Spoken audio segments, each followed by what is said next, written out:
جس کو تو نے پیدا کیا، الذی خلقتہ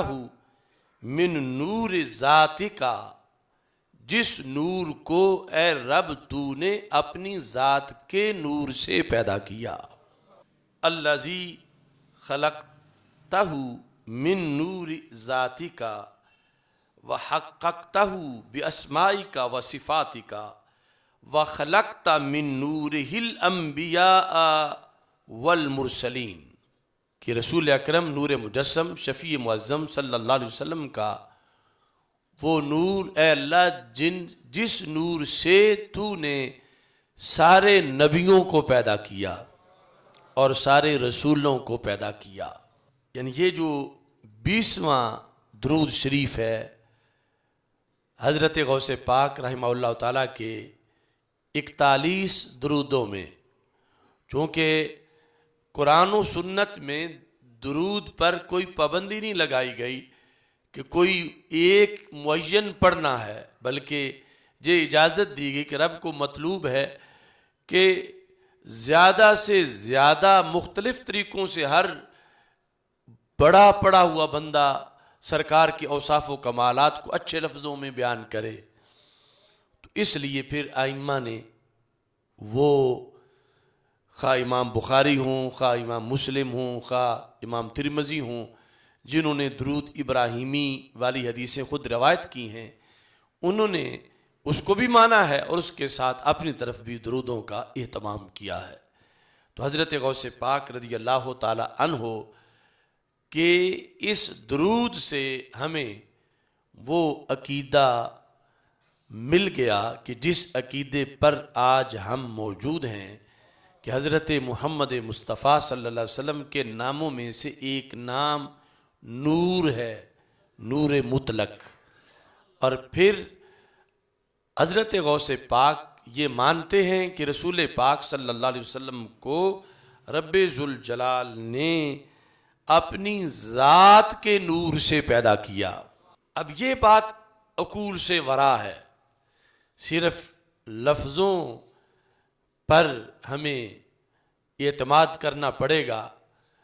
باقی کچھ چیزیں وہ ہیں جو قیامت کے دن دیدار پر ہی پتہ چلیں گی۔ اور یہ حقیقت ہر وقت ذہن میں رکھنی چاہیے کہ اللہ جسم سے پاک ہے اور جسمانیات سے بھی پاک ہے۔ اللہ پر جو لفظ نور بولا جاتا ہے تو اللہ نور السماوات والارض، تو اس لفظ نور کی ڈیفینیشن میں جسمانیت نہیں ہے، وہ ایسا نور ہے کہ جس نور کا جسم نہیں، اور رسول اکرم صلی اللہ علیہ وسلم وہ نور ہے کہ جس نور کا جسم ہے۔ اللہ وہ نور ہے جو پیدا نہیں کیا گیا، جو ازلی ہے، ابدی ہے، دائمی ہے، قدیم ہے، جس نور کا میلاد نہیں اور جس نور کی وفات نہیں۔ اور رسول اکرم صلی اللہ علیہ وسلم بھی نور ہیں، مگر شرک نہیں کہ آپ کا نور مخلوق ہے، اللہ کا نور خالق ہے، اور آپ کے نور کی ولادت ہوئی، پہلے تخلیق ہوئی اور بعد میں ولادت، اور آپ کا نور ایک جسم ہے، اور آپ کا نور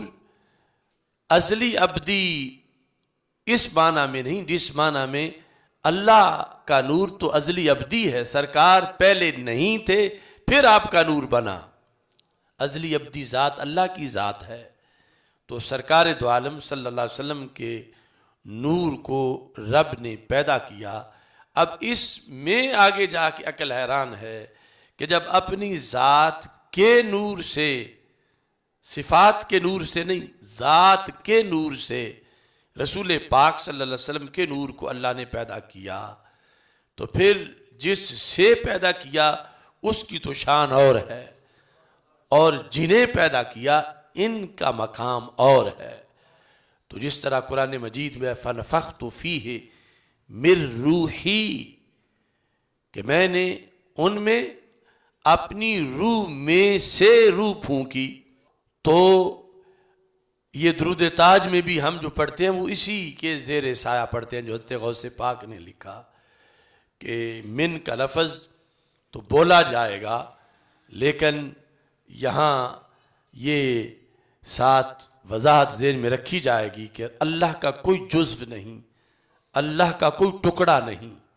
جس چیز کے ٹکڑے ہوں وہ حادث ہوتی ہے، وہ فانی ہوتی ہے. اللہ کا کوئی ٹکڑا نہیں، اللہ کا کوئی بیٹا نہیں. رسول پاک صلی اللہ علیہ وسلم اللہ کے نور میں سے نور یوں ہیں جیسے روح اللہ علیہ السلام اللہ کی روح میں سے روح ہیں. وہ نہ اللہ کا جزو ہیں نہ اللہ کا بیٹا ہیں، مگر یہ قریب ترین تعلق جیسے وہاں روحانیت کے لحاظ سے ہے، ایسے رب نے اس سے بھی اعلیٰ طریقے سے نورانیت کا وہ تعلق عطا فرمایا ہے. تو اس سے یعنی یہ بھی کلیئر ہوا کہ یہ حضرت مجدد دین و ملت اعلی حضرت امام محمد رضا خان فاضل بریلوی رحمۃ اللہ علیہ نے کوئی اپنی طرف سے یہ بات نہیں گڑھی، بلکہ یہ عقیدہ پیچھے امت میں آ رہا ہے اور اتنا پہلے سے آ رہا ہے، اور پھر اتنی بڑی شخصیت ہمیں درمیان میں میسر ہے کہ جنہیں غوث اعظم کہا جاتا ہے، جہاں یہ بھی نہیں کہ اسلام عجم میں آ کے اس میں بگاڑ پیدا ہو گیا اور لوگوں نے اس کے اندر چیزیں ملاوٹ کی داخل کر دیں. تو یہ جن کی کتاب ہے وہ عربی ہیں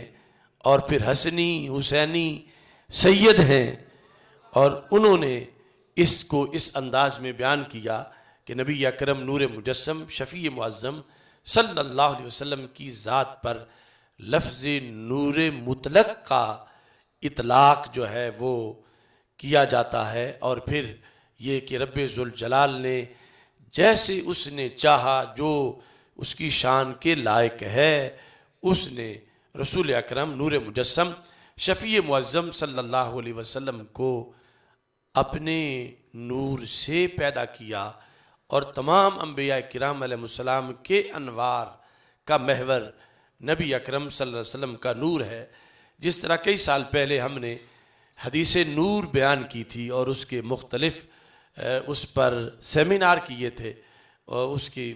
سندوں پر اور اس کے مختلف حصوں پر، کہ اسی چیز کو حضرت غوث پاک نے اختصار میں اپنے درود میں درود نمبر 20 کے اندر تذکرہ کیا ہے. ایسے ہی عقائد میں سے ہم اہل سنت و جماعت جو اولیاء کے لحاظ سے عقائد رکھتے ہیں، ان میں مزارات پر حاضری اور اس حاضری کے موقع پر ایک نظریہ. مزارات پر حاضری کے لحاظ سے کہ صاحب قبر جانتا ہے کہ اس کی قبر پہ کون آیا ہے، تو اس نظریے کو بھی حضرت غوث پاک رضی اللہ تعالی عنہ نے خود بیان کیا ہے. اب پوری دنیا میں سے اب قافلے بغداد شریف جا رہے ہیں، وہ خوش نصیب لوگ ہیں جن کو اس سال بھی حاضری کا شرف حاصل ہو رہا ہے، اور انہیں بوقت حاضری حضرت غوث پاک کا یہ فرمان پیش نظر رکھنا چاہیے کہ خود حضرت غوث پاک کا اس بارے میں نظریہ کیا ہے. تو آپ کی یہ کتاب جس کا نام ہے اصول الدین، کتاب اصول الدین، کہ جس میں آپ نے دین کے اصول بیان کیے ہیں جو آپ نے خود پہلے پڑھے، پھر لوگوں کو پڑھائے، اور اس کے ساتھ پھر کتابی شکل میں ان کو مرتب بھی کیا. تو اس اصول الدین کتاب کے 179 صفحے پر باب قائم کیا حضرت غوث پاک نے، سوال القبر. اس میں آپ نے یہ لکھا: نؤمن بأن المیت یعرف من یزورہ اذا اتاہ. نؤمن، ہم اہل سنت یہ ایمان رکھتے ہیں، ہمارا یہ عقیدہ ہے، ہم اہل سنت کا یہ عقیدہ ہے۔ حضرت غوث پاک فرماتے ہیں بِأَنَّ الْمَيِّتَ، لفظ میت کا ہی بولا جا رہا ہے، دنیا سے وہ چلے گئے ہیں، اس دنیا کے اندر کی حیات اور ہے، قبر کی حیات اور ہے، کہ جو بندہ قبر میں مدفون ہے یعرف، وہ پہچانتا ہے، یعرف پہچانتا ہے کسے؟ من یزورہ، جو اسے ملنے آئے۔ یعنی عربی زبان میں لفظ زیارت ملاقات کے لیے بولا جاتا ہے، اور ہمارے عرف میں پھر کوئی حج کر کے آئے، عمرہ کر کے آئے، یا کوئی مقدس شخصیت ہو تو اسے ملنا، اس کو پھر اس کی زیارت سے تعبیر کیا جاتا ہے۔ تو عربی زبان میں من یزورہ اذا اتاہ، جو اسے ملنے آیا ہے جب وہ اس کے پاس پہنچے، اس کی قبر کے پاس۔ تو غوث پاک فرماتے ہیں نؤمن بِأَنَّ الْمَيِّتَ يَعْرِفُ مَن يَزُورُهُ۔ اب وہ ہے غیب کا جہان، اور ہم غیب پر ایمان لانے والے ہیں۔ الذین یؤمنون بالغیب، قیامت تک کی ٹیکنالوجی سے اس غیب کا پردہ ہٹ نہیں سکتا جو برزخ ہے، یعنی جس سے روح نکل گئی، اگرچہ وہ ڈیڈ باڈی ہمارے سامنے ہو تو ہمیں پتہ نہیں کہ اس کے معاملات کیا ہیں۔ اس کا بولنا ثابت ہے حدیث صحیح بخاری سے، لیکن ہمیں تو اس کی آواز نہیں آتی۔ اور رسول پاک صلی اللہ علیہ وسلم ارشاد فرماتے ہیں یسمع صوتہا کل شیء الا الانسان، یہ بخاری میں ہے کہ اس کی آواز کو ہر شے سنتی ہے سوائے انسان کے، چونکہ انسان کے معاملات فوت شدہ کے بارے میں درجہ بدرجہ اور ہیں۔ کووں میں سے کوا مر جائے تو اس کے ارد گرد اڑتے ہوئے کوے نظر آتے ہیں، بندہ تو کوئی روتا نظر نہیں آتا۔ لیکن جب نسل انسانی میں سے کوئی فوت ہوتا ہے تو اب ارد گرد مرغیاں ہیں، چوزے ہیں، بکریاں ہیں، بھیڑے ہیں، انہیں وہ آواز آتی ہے جو گھر پہ چٹائی چارپائی پہ موجود بے جان جسم کی آواز ہے، بخاری کی حدیث کے مطابق۔ لیکن انسان کو رب سننے نہیں دیتا، اتنی اس کی قدرت ہے کہ انسان کے کان میں نہ پڑے، کہ اس سے پھر برداشت مشکل ہوگی، اور اس پر پھر غم کے جو لمحات ہیں اس کے لحاظ سے وہ مرغ اور بکری کو تو اس حادثے کا سامنا نہیں جس کا بیٹے کو یا باپ کو یا بھائی کو یا ماں کو یا ارد گرد والوں کو جن کا فوت ہو چکا ہے سامنا ہے۔ اور پھر مطلقاً ایک انسانی نسبت کی بنیاد پر ایک انسان کو کرب محسوس ہوتا ہے۔ ایکسیڈنٹ میں کتا مرا پڑا ہو تو اس کے لیے تو کوئی بھی نہیں رکتا، لیکن بندہ ایکسیڈنٹ میں اگر جاں بحق ہو چکا ہو تو ابھی تک لوگوں میں اتنا ہے کہ رک جاتے ہیں کہ دیکھیں تو صحیح اس کو کوئی سانس باقی ہے، یا اس کو اسپتال لے جائیں، یا اس کے لحاظ سے دل پر ایک اثر ہوتا ہے اور بندہ غمزدہ ہو جاتا ہے کہ اس چوک میں ایک بندہ فوت ہو گیا ہے اور میں اس کو دیکھ کے آیا ہوں۔ تو اس بنیاد پر رسول پاک صلی اللہ علیہ وسلم فرماتے ہیں یسمع صوتا، اس نفس کی آواز کو ہر چیز سنتی ہے، الا الانسان، سوائے انسان کے، ولو سامعہ لصائقہ، اگر یہ سن لے تو یہ بے ہوش ہو کے گر پڑے۔ یعنی اس کے نہ سننے میں بھی رب کی حکمت ہے۔ تو اب حضرت غوث پاک فرماتے ہیں، یعنی یہ میں نے اس لیے بیان کیا کہ کوئی تجربہ کرنا چاہتا ہے ٹیکنالوجی کے ذریعے سے، وہ قبر کے اندر کیا کر سکے گا، وہ تو سامنے کی چارپائی پر نہیں کر سکتا، اپنی ٹیکنالوجی سے کہ کیوں بکری کو کیوں سنائی دے رہا ہے، مجھے کیوں نہیں سنائی دے رہا. جب سرکار کی بات پہ یقین رکھتا ہے تو اسے ایمان بالغیب پر جا کر اطمینان میں رک جانا پڑے گا کہ اس سے آگے نہیں جا سکتے، لیکن ہو یہ ضرور رہا ہے، ہم اس پر ایمان رکھتے ہیں.